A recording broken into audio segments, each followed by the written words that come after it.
పరిశుద్ధ గ్రంథం నుండి 23వ కీర్తనలు మొదటి వచనము. యెహోవా నా కాపరి, నాకు లేమి కలగదు అని వ్రాయబడినట్లు, ప్రియులారా, మనము దేవుని నమ్ముకుని ఉన్నప్పుడు, ప్రభు మీద మనం ఆధారపడ్డప్పుడు మనకు ఎలాంటి కొరత కొదవ లేకుండా యేసు ప్రభువారు మనకి సమృద్ధిని ఇచ్చే దేవుడై ఉన్నాడు.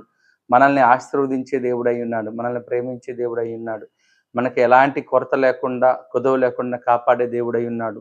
అదినాన ఇజ్రాయెల్ ప్రజలను 40 సంవత్సరంలో అరణ్యంలో నడిపించేటప్పుడు దేవుడు ఆకాశం నుండి మన్నాను కురిపించి ఉన్నాడు, బండ నుండి నీళ్లు తెప్పించి ఉన్నాడు.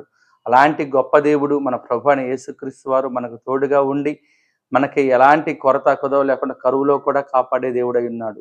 ఏలియా ఒక్కడున్నప్పుడు కూడా కాకుల చేత ఉదయ సాయంత్రము ఆయన ఆహారం పంపించిన గొప్ప దేవుడై ఉన్నాడు. లక్షల ప్రజల్ని పోషించే దేవుడై ఉన్నాడు.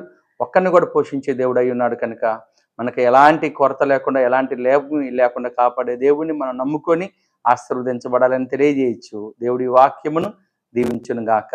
ఆమేన్.